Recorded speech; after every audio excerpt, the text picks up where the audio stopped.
साल था 1946 का, जब भारत आजादी की दहलीज पर खड़ा था। लेकिन आजादी से पहले इस धरती ने एक ऐसा जख्म देखा जो आज भी हमारे इतिहास के सीने पर ताजा है।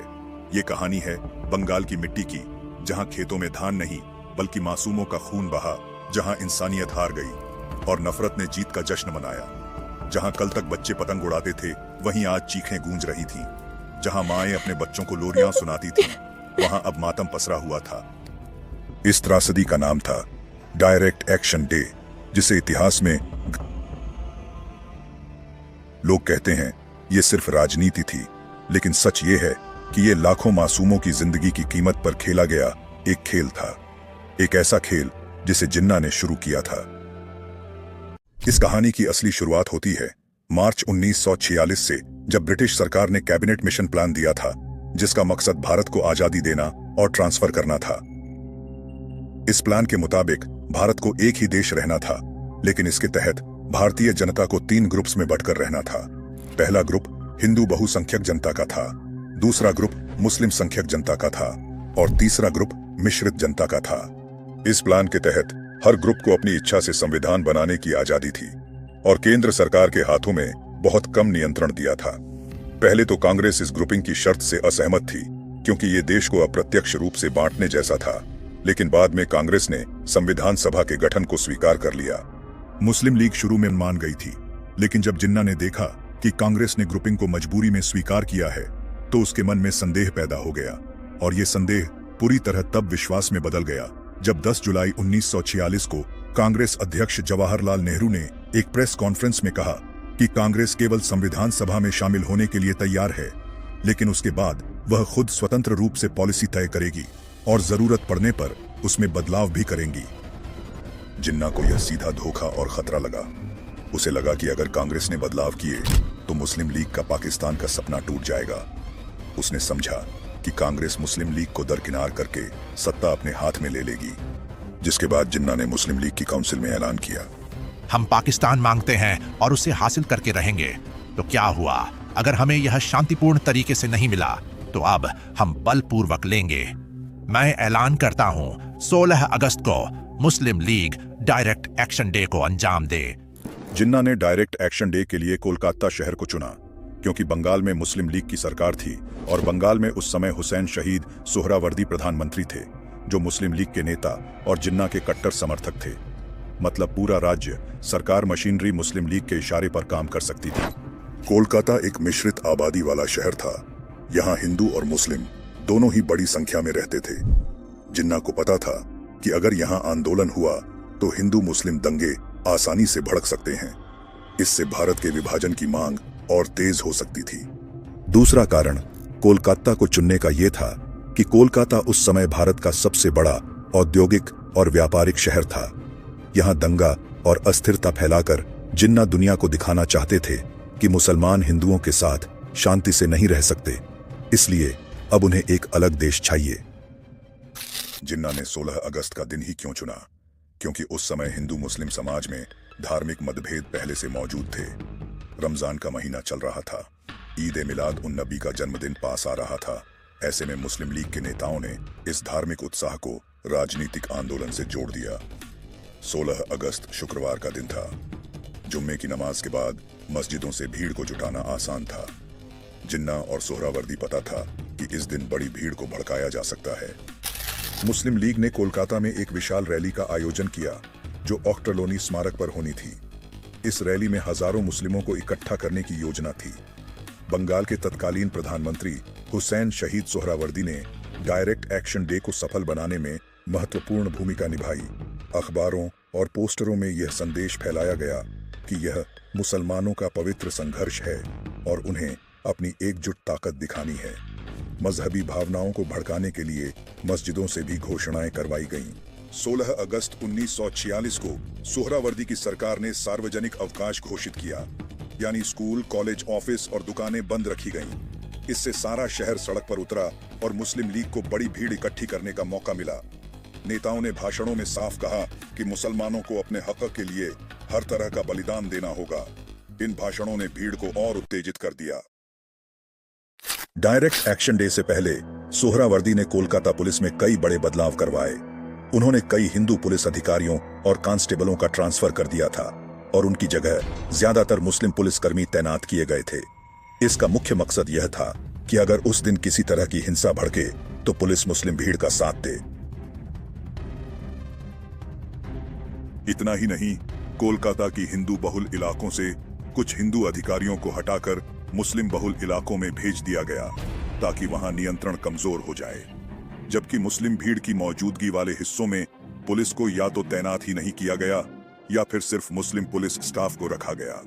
हमले से पहले सुहरावर्दी ने कोलकाता और उसके आसपास के जिलों से मुस्लिम युवाओं और मदरसा मस्जिद से लोगों को इकट्ठा कराया, इन्हें धर्म की रक्षा और पाकिस्तान के नाम पर लड़ने के लिए प्रेरित किया। सुहरावर्दी ने लोकल मुस्लिम के अलावा पूर्वी बंगाल, ढाका, नोआखाली, चटगांव, सिलहट, बरिसाल आदि से बड़े पैमाने पर मुस्लिम मजदूरों, नाविकों, कुलियों और बेरोजगार युवकों को बड़ी संख्या में भुला लिया था। कई जगहों से मुस्लिम लीग के कार्यकर्ता ने ट्रेनों और ट्रकों से इन भीड़ को कोलकाता लाए।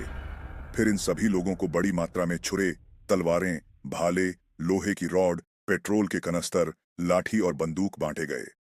कुछ जगहों पर मस्जिदों के भीतर भी हथियार बांटे गए। कुछ हिंदू समुदाय ने भी आत्मरक्षा के लिए हथियार जमा किए, क्योंकि उन्हें डायरेक्ट एक्शन डे को अपने खिलाफ खतरे के रूप में देखा गया था।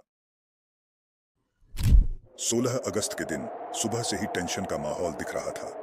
मुस्लिम लीग के डायरेक्ट एक्शन डे की वजह से सरकारी दफ्तर दुकानें बंद थी, लेकिन 8 बजे तक कई जगह जबरन शटर गिरवाने और झड़पों की खबरें आने लगीं। 10 बजे तक लाल बाजार पुलिस मुख्यालय तक रिपोर्ट पहुंची कि उत्तरी मध्य कोलकाता के इलाकों में जैसे राजा बाजार, कॉलेज स्ट्रीट, हैरिसन रोड, कुलूटोला, बुर्रा बाजार में दुकानों को बंद कराने को लेकर धक्का मुक्की, चाकूबाजी और ईंट पत्थर चलने लगे। लेकिन पुलिस इन सभी चीजों को नजरअंदाज कर देती है, जिससे माहौल साफ साफ सांप्रदायिक रंग लेने लगा। धीरे धीरे भीड़ जमा होने लगी, लाठी डंडे निकले और देखते देखते उत्तर कोलकाता दंगाई मैदान बन गया। 11 बजे हैरिसन रोड पर पुलिस ने पहली बार फायर किया। फिर टियर गैस से भीड़ हटाने की कोशिश हुई। 12 बजे तक सियालदाह से श्याम बाजार तक हर गली कूचे में ईंट पत्थर और भिड़ंत होती हुई दिख रही थी।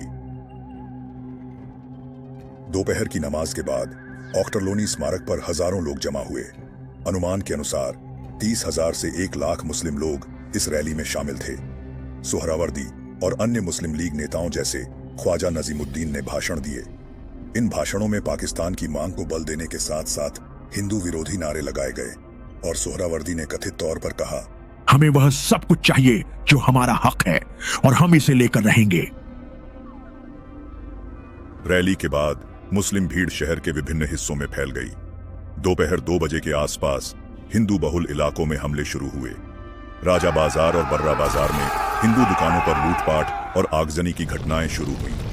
मुस्लिम भीड़ ने हिंदू दुकानों और घरों को निशाना बनाया। देखते ही देखते चाकू, तलवारें, लाठियां और पत्थरों का इस्तेमाल आम हो गया। कुछ जगहों पर पेट्रोल बम भी फेंके गए।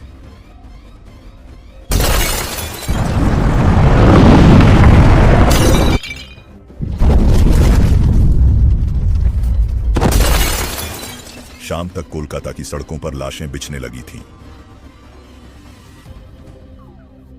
दोनों समुदायों के बीच हिंसा अनियंत्रित हो गई। हिंदू और मुस्लिम भीड़ एक दूसरे पर हमला कर रही थी। बर्रा बाजार भी एक हिंदू बहुल व्यापारिक क्षेत्र था, जहां मुस्लिम भीड़ ने बड़े पैमाने पर लूटपाट और आगजनी की। दुकानों को जलाया गया और कई हिंदू व्यापारियों की हत्या कर दी गई। केला बागान और राजा बाजार, इन मिश्रित इलाकों में भी दोनों समुदायों के बीच खूनी झड़पें हुईं और यहां सबसे ज्यादा मौतें हुईं। वहां मौजूद पुलिस ने कोई प्रभावी कार्रवाई नहीं की। पुलिस ने केवल हिंदू लोगों की लाशें हटाने का काम किया। रात तक हिंसा पूरे शहर में फैल चुकी थी। कोलकाता के अधिकांश हिस्सों में कर्फ्यू जैसा माहौल था। सड़कों पर हजारों लोगों की लाशें, जलते हुए घर और दुकानें के दृश्य दिखाई दे रहे थे। 17 अगस्त को हिंसा और तेज हो गई। ये वो दिन था जब इंसानियत शर्मसार हुई। राजा बाजार में स्थित विक्टोरिया कॉलेज, वहां की मासूम हिंदू लड़कियां जिनके हाथों में किताबें होनी चाहिए थी, वो दरिंदगी का शिकार बनी। कुछ मुस्लिम लीग के लोग कॉलेज के हॉस्टल में घुस जाते हैं।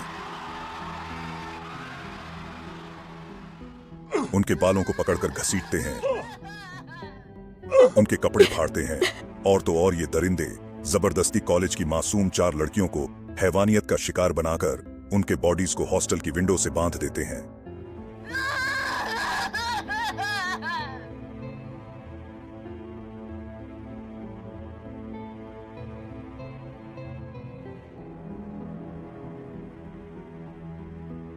लेकिन कहते हैं ना, जब जब धरती पर जुल्म और अत्याचार बढ़ता है, तब तब भगवान किसी न किसी रूप में आते हैं।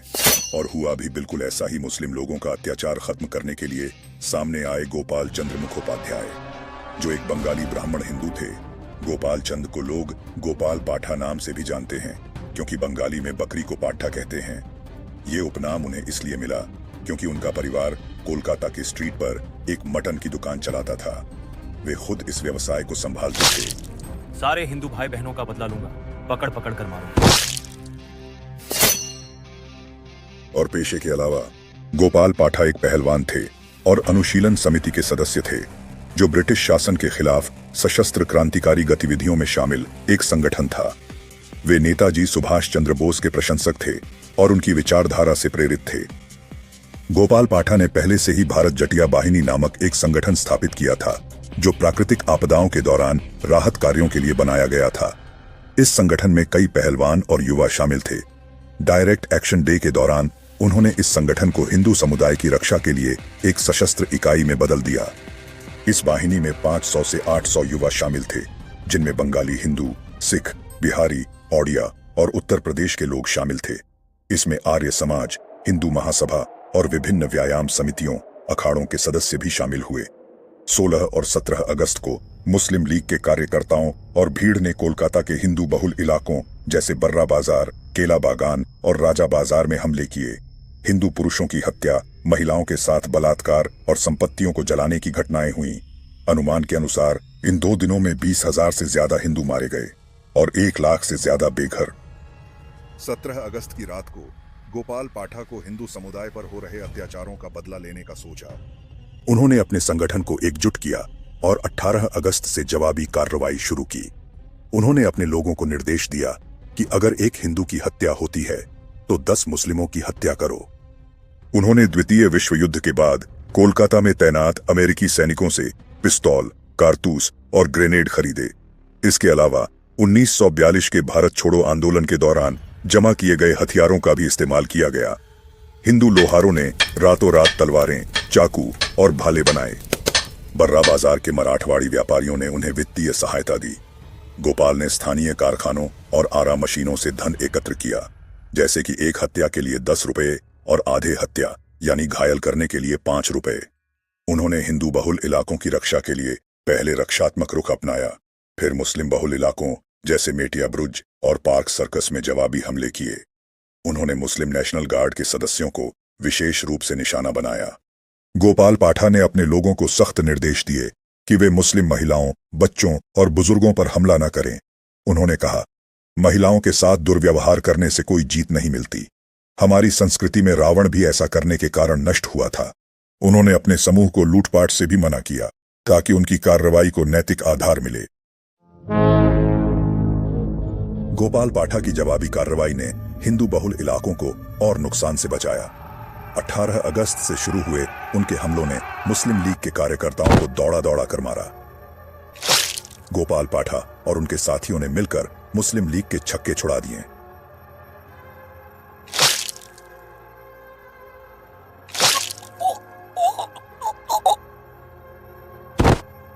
पाठा की इस साहसी कार्रवाई से मुस्लिम समुदाय के लोग डर के कारण कोलकाता छोड़कर भागने लगे।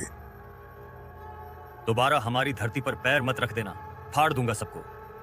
मुस्लिम लीग और बंगाल के मुख्यमंत्री हुसैन शहीद सोहरावर्दी की योजना थी कि कोलकाता को मुस्लिम बहुल बनाकर इसे पाकिस्तान में शामिल किया जाए, लेकिन गोपाल पाठा की अगुवाई में हिंदू प्रतिरोध ने इस योजना को विफल कर दिया।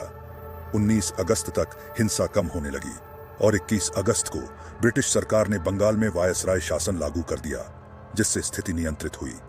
गोपाल पाठा की कार्रवाइयों ने इस समय तक मुस्लिम लीग के आक्रामक अभियान को पूरी तरह कमजोर कर दिया था। जहां एक तरफ पूरा देश गोपाल पाठा की इस जवाबी कार्रवाई से खुश था, तो वही गांधी जी गोपाल पाठा की इस हिंसक कार्यवाही से पूरी तरह असहमत थे। गांधी जी हिंसा के बिल्कुल विरुद्ध थे, तो इसके लिए वह कोलकाता गए।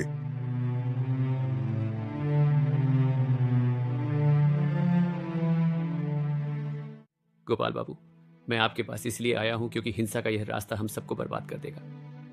कोलकाता में जो हुआ वह दिल को चीर देने वाला है, लेकिन हिंसा का जवाब हिंसा से देना गलत है। अहिंसा का रास्ता अपनाओ, अपने हथियार फेंक दो और अपने लोगों को भी समझाओ। बापू, आप यह सब देखकर भी अहिंसा की बातें कर रहे हैं? जब वे लोग, मुस्लिम लीग के लोग, हमारे मोहल्लों में आए, हमारे घर जलाए, हमारी औरतों और बच्चों को मारा, तब आप कहां थे?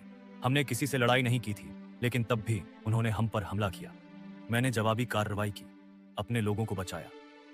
ये हथियार, ये हमारी रक्षा है। मैं इन्हें नहीं फेंकूंगा। वे फिर आएंगे और मैं फिर मारूं। बेटा गोपाल, मैं तुम्हारा दर्द समझता हूं। मैंने भी यह हिंसा देखी है, लेकिन याद रखो, हिंसा से हिंसा का चक्कर कभी खत्म नहीं होता। अहिंसा ही सच्चा बल है। मैं अपने मुसलमान भाइयों को भी यही कहता हूं, शांति रखो, हमें सबको मिलकर रहना है। तुम हथियार फेंक दो, मैं गारंटी देता हूं कि मैं मुस्लिम नेताओं से बात करूंगा। यह देश जल्द ही आजाद होने वाला है, हिंसा से नहीं, अहिंसा से। अहिंसा से? और कैसी गारंटी बापू? आप मुसलमानों की तरफ ज्यादा झुके हुए लगते हैं। जब वे हमारे लोगों को मार रहे थे, आपने उन्हें नहीं रोका, लेकिन जब हमने अपनी रक्षा की तो अब हमसे अहिंसा की बात कर रहे हैं। यह एक ही शर्त पर होगा। आप मुझे लिखकर दो कि ऐसा दोबारा कभी नहीं होगा। लिखिए कि मुस्लिम लीग के लोग हम पर हमला नहीं करेंगे। वादा कीजिए कि हमारे लोग सुरक्षित रहेंगे, तब मैं हथियार फेंक दूंगा। अन्यथा आप भी जानते हैं, यदा यदा हि धर्मस्य ग्लानिर्भवति भारत, अभ्युत्थानम धर्मस्य तदात्मानं सृजाम्यहम्।